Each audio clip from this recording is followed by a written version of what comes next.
America और Israel Iran पर हमले कर रहे हैं। अमेरिका ने इजराइल को आगे कर लड़ाई तेज कर दी है, लेकिन इस लड़ाई के पीछे ताकत अमेरिका की ही है, क्योंकि अमेरिका ने अपने 3 वॉरियर्स को इस युद्ध में तैनात कर रखा है, जिनसे पूरी दुनिया कांपती है। ईरान को भी अमेरिका के इन्हीं 3 वॉरियर्स से ज्यादा खतरा है। रिपोर्ट इस पर आपको एक दिखाते हैं।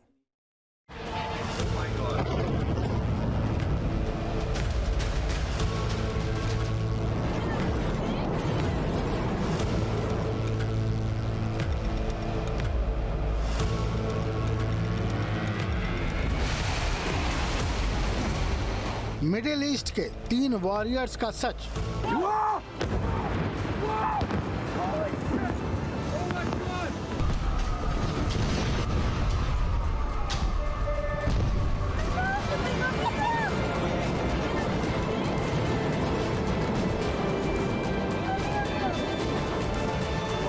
बहरीन में धमाके।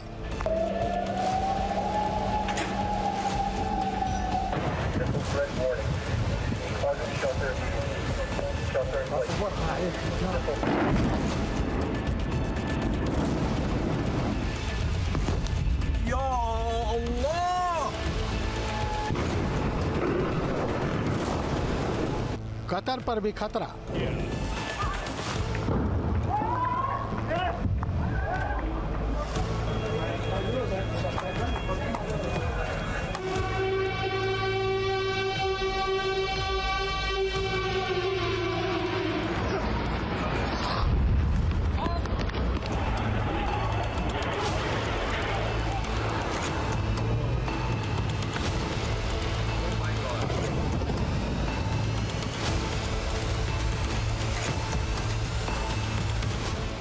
यूएई पर मिसाइल अटैक। ये आरामको प्लांट। इजराइल और अमेरिका ने ईरान पर जब शनिवार को हमला किया था, तब उसने सोचा नहीं था कि ईरान इतना तगड़ा पलटवार करेगा। लेकिन ईरान की फौज मिडिल ईस्ट में अमेरिकी बेस को टारगेट कर रही है।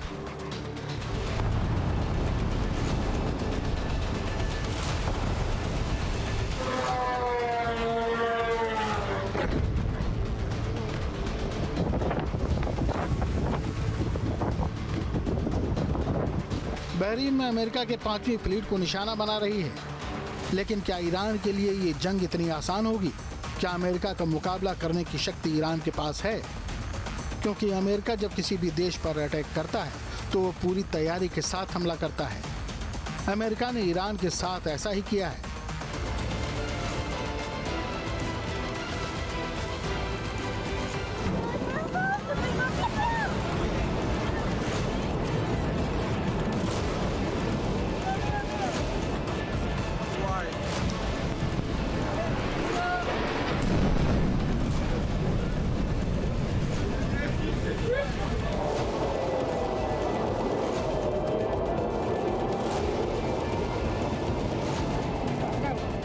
ईरान पर हमला करने से पहले अमेरिका ने बड़ा जाल बिछाया।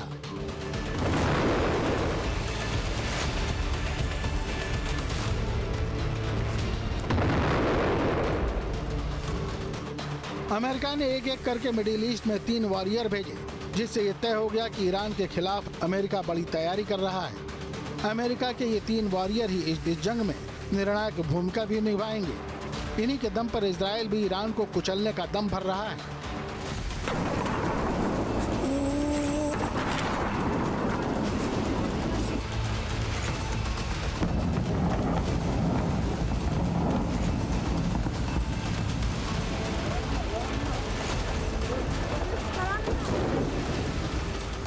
सवाल यही है कि आखिर वो 3 वॉरियर हैं कौन?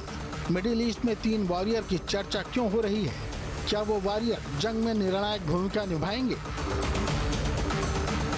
वैसे तो अमेरिका और इजराइल के पास विध्वंसक हथियार हैं। अमेरिका के जखीरे में ऐसे लड़ाकू विमान हैं जो पल भर में जंग का माहौल बदल दें। अमेरिका के जखीरे में ऐसी मिसाइलें हैं जो किसी भी देश के सामने चुनौती पेश कर सकती हैं।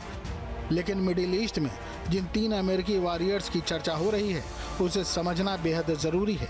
अमेरिका का पहला warrior USS Abraham Lincoln. America के aircraft carrier USS Abraham Lincoln carrier strike group अरब सागर में ओमान की खाड़ी में मौजूद है, जहां से अमेरिका ने ईरान पर मिसाइलों की बौछार कर दी है।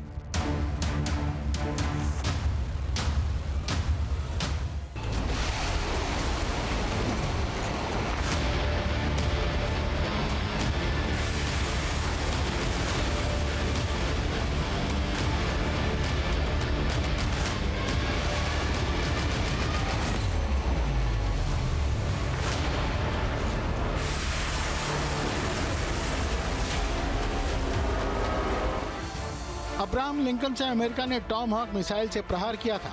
अमेरिका ने ईरान पर पहला ही प्रहार ऐसा किया था जिससे IRCG कांप गया। अमेरिका का ये वॉरियर मिडिल की इस जंग में सबसे निर्णायक साबित होने वाला है।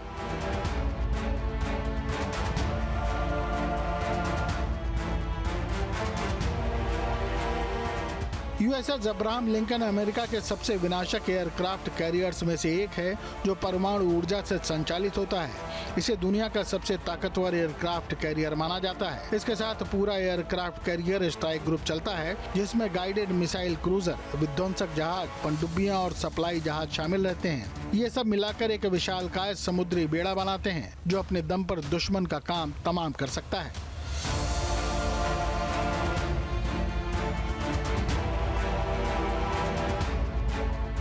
इस एयरक्राफ्ट कैरियर की सबसे बड़ी शक्ति इसका एयर विंग है। अमेरिका के career strike group Abraham Lincoln और जेराल्ड फोर्ड और GW बुश, इनके सामने ईरान की नेवी कहीं भी नहीं ठहरती। लेकिन ईरान की ताकत उसके छोटे हथियारों को बड़े नंबर में दागने की है। मिनी सबमरीन है जो पानी के नीचे इलेक्ट्रॉनिक मोटर के साथ, यानी कि जिसमें आवाज नहीं होती, डिटेक्ट करना मुश्किल है वो, और उसकी जो स्पीड बोट्स हैं उसमें कुछ सुसाइडल हैं वो, और प्लस ड्रोन कैरियर से तरह तरह के ड्रोन, और प्लस उसकी जो एंटीशिप मिसाइल्स है। अगर इनको बड़े नंबर में एक साथ दागा जाए तो ये अमेरिका के किसी डिस्ट्रॉयर को नुकसान पहुंचा सकता है। इसके डेक पर F/A-18 सुपर हार्नेट लड़ाकू विमान रह सकते हैं, F-35 स्टील्थ फाइटर जेट रह सकते हैं, EA-18G Growler electronic warfare aircraft रह सकता है, E-2D हॉकाई सर्विलांस एयरक्राफ्ट रह सकता है, MH-60 सीहॉक हेलीकॉप्टर उड़ान भर सकते हैं। टॉम हॉक मिसाइलें तैनात रहती हैं, जिसकी मारक क्षमता 2500 किलोमीटर है। इन क्षमताओं के साथ ये एयरक्राफ्ट कैरियर जमीन, समंदर और आसमान किसी भी मोर्चे पर युद्ध कर सकता है। टॉम हॉक मिसाइल की वजह से अमेरिका ईरान की सीमा में घुसे बगैर तेहरान समेत ईरान के कई हिस्सों को टारगेट कर रहा है। कहा जाता है कि ये युद्धपोत अकेले ही ईरान की पूरी सेना को धूल चटा सकता है।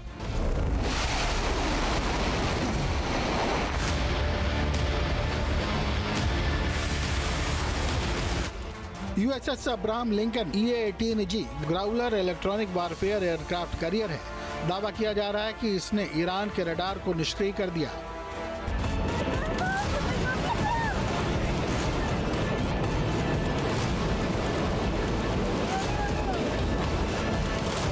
EA-18G ग्राउलर इस इलेक्ट्रॉनिक हमले की रीढ़ की हड्डी है, जिसमें शक्तिशाली AN/ALQ-99 जैमिंग पैड लगे हैं। ये पॉड जैमिंग सिग्नल भेजते हैं, जो ईरानी रडार द्वारा लक्ष्य को ट्रैक करने के लिए जरूरी रिटर्न सिग्नल को दबा देते हैं, जिससे उनकी स्क्रीन पर ब्लैकआउट हो जाता है। मतलब ईरान का रडार सिस्टम खत्म हो रहा है, वो काम नहीं कर पा रहा है, ऐसी रिपोर्ट्स आ रही हैं। जाहिर है यही खूबी इसे खास बनाती है, इसीलिए अमेरिका ने इस एयरक्राफ्ट कैरियर को ओमान की खाड़ी के पास तैनात किया है और ईरान के लिए ये काल बना हुआ है। जंग के पहले दिन ही अरब सागर में यूएसएस अब्राहम लिंकन से अमेरिकी लड़ाकू विमानों ने ईरान पर हमला किया, जिसे ऑपरेशन एपिक फ्यूरी का हिस्सा बताया जा रहा है। इस हमले में ईरान के सर्वोच्च नेता अयातुल्लाह अली खामेनेई की मौत हुई थी।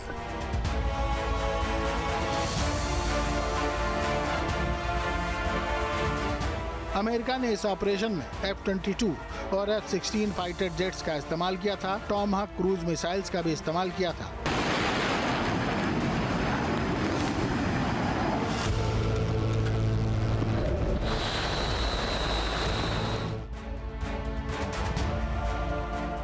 अमेरिका का दूसरा warrior USS Gerald R. Ford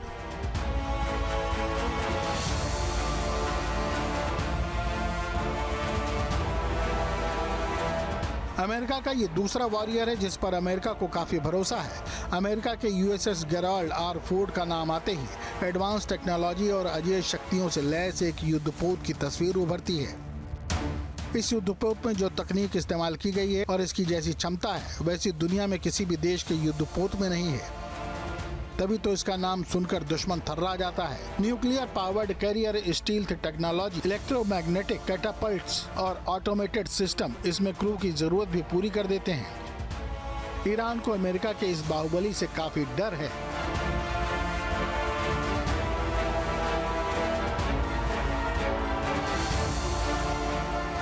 USS Ford पर औसतन 75 से 90 लड़ाकू विमान और हेलीकॉप्टर हो सकते हैं तैनात।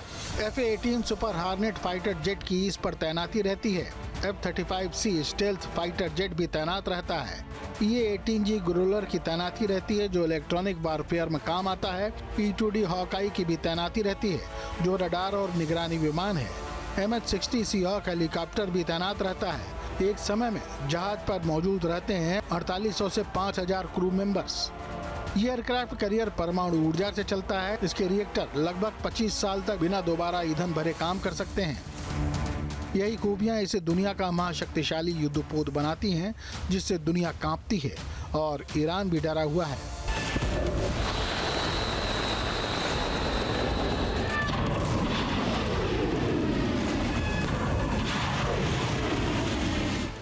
एक लाख टन वजनी पोत जब समंदर की लहरों को चीरते हुए आगे बढ़ता है और इसके सामने दुश्मन देशों की निगाहें और रडार दोनों ही ठहर जाते हैं।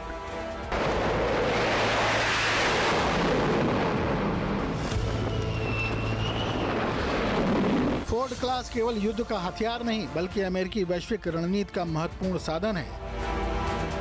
इसका इस्तेमाल चीन, ईरान और अन्य देशों को चेतावनी देने या फिर क्षेत्रीय संतुलन बनाए रखने के लिए किया जाता है।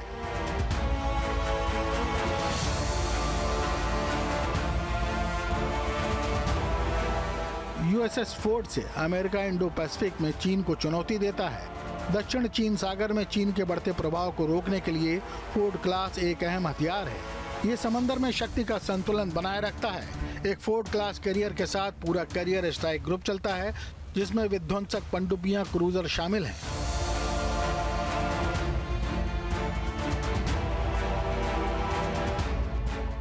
ये तस्वीर मिडिल ईस्ट से आ रही है जहां अमेरिकी नौसेना का guided missile destroyer USS Thomas हडनर दहाड़ रहा है। अमेरिका ने इस डिस्ट्रॉयर से ईरान पर Tomahawk land attack missiles launch की। अमेरिका का ये प्रहार ऑपरेशन एपिक फ्यूरी का हिस्सा था। यह मिसाइल ईरान के सर्वोच्च नेता अयतुल्लाह अली खामनेई की मौत के बाद ईरान पर अमेरिकी हमले का हिस्सा है।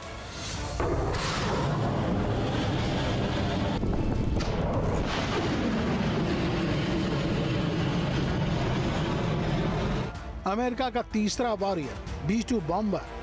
अमेरिका ने ईरान पर बम बरसाने के लिए उसी बॉम्बर का एक बार फिर इस्तेमाल किया है जिसे पिछले साल जून में ईरान की 3 न्यूक्लियर साइट को तबाह किया था। इसे B-2 स्टील्थ बॉम्बर के नाम से जाना जाता है। अमेरिकी रक्षा विभाग पेंटागन के एक अधिकारी ने फॉक्स न्यूज को इसकी जानकारी दी है। अधिकारी ने बताया कि ईरान पर हमला करने के लिए B-2 स्टील्थ बॉम्बर का इस्तेमाल किया गया था। उन्होंने बताया कि 4 B-2 स्टील्थ बॉम्बर ने ईरान पर 2000 किलो वजनी दर्जनों बम गिराए थे।